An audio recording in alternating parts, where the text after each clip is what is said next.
he carefully hung his stockings above the fireplace. He climbed the stairs to his room. Most of the time, Bobby didn't like to go to bed, but tonight he wanted to get some sleep, so he'd be up bright and early on Christmas morning. He looked forward to finding out what was in those packages under the tree. Before he had gone up to his room, though, Bobby and his dad sat by the Christmas tree for their daily Bible reading. Some of Jesus' words to his friends in John 15:22 stayed with Bobby and kept circling through his mind even after he climbed into bed. He whispered them over and over until he fell asleep. The 5 words were, "If I had not come." It seemed like Bobby had hardly gone to sleep when a loud voice called, "Get up, Bobby, get up right away." He sat and rubbed his eyes. Was it morning? Was his dad calling to him already? He jumped out of bed and pulled on his clothes. He sure wondered if he was going to get the presents he wanted. New skates, a flashlight, a baseball, maybe that model airplane he had seen at Woolworth's. He hurried downstairs. But all was still.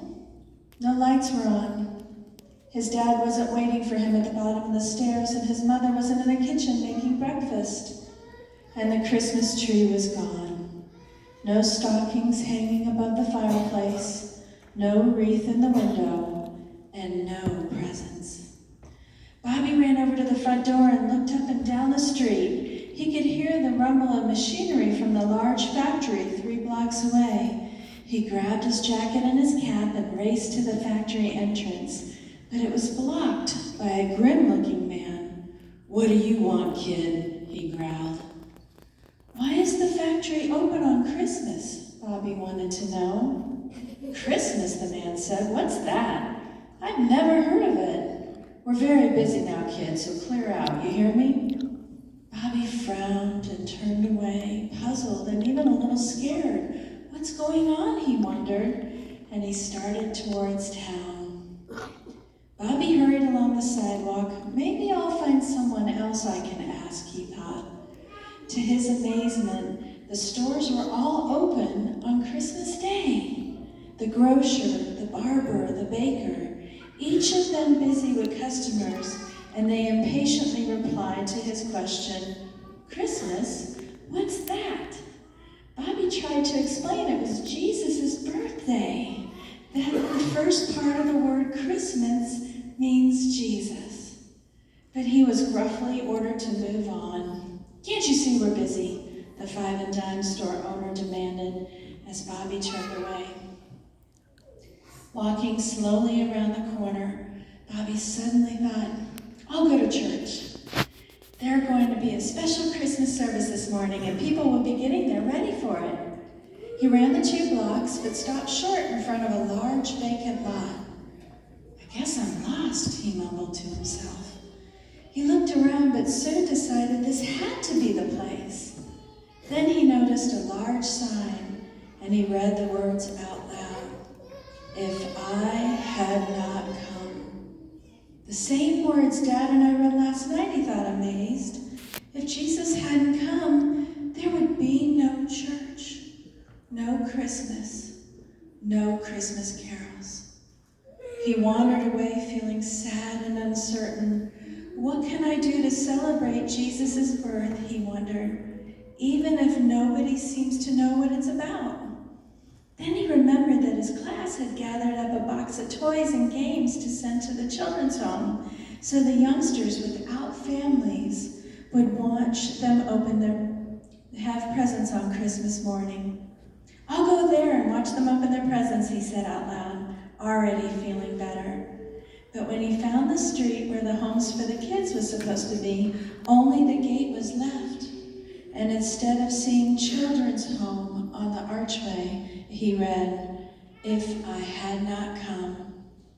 He turned away disappointed and sad once more.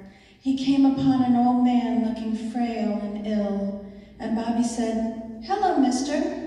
I guess you're sick. Let's go up the road to the hospital." The man put his hand on Bobby's shoulder and they started out. But the poor man couldn't walk very fast, so Bobby said he would run on ahead and tell him to send an ambulance. They'll get you well soon again, Bobby said. You wait here. I'll help you sit down on this bench till I get back. Bobby ran back towards the town and the fine hospital. He knew right where it would be, too, on the corner. But he stopped short when he saw only a busy intersection filled with signs and posters and the words on each one, "If I had not come." What could he do? The old man needed help. And yes, the homeless shelter, they'll know how to help my friend, and he hurried on his way.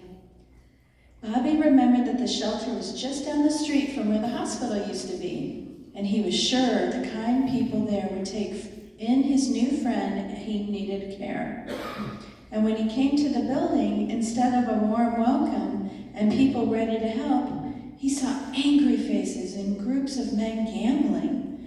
They swore when he asked them if they could help his friend. Then he noticed over the door the same words, "If I had not come."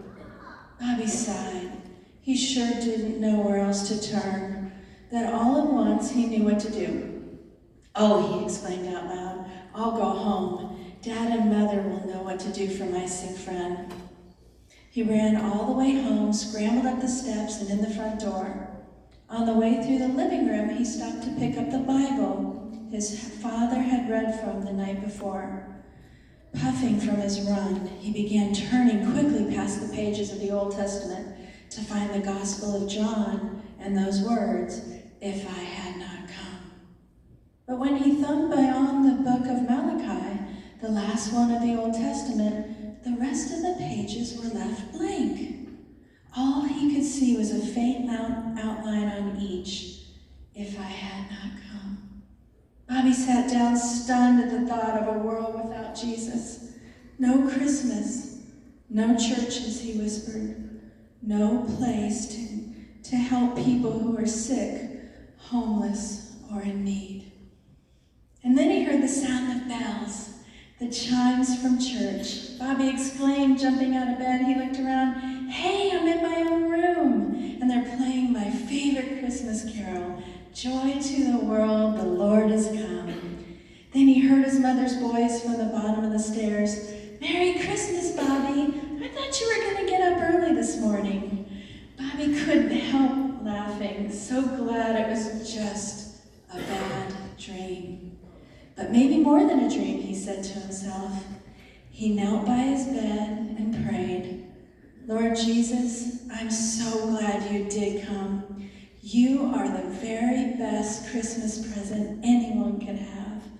I'll show you my thanks by doing everything I can to please you today and every day. Help me to be the kind of boy you want me to be."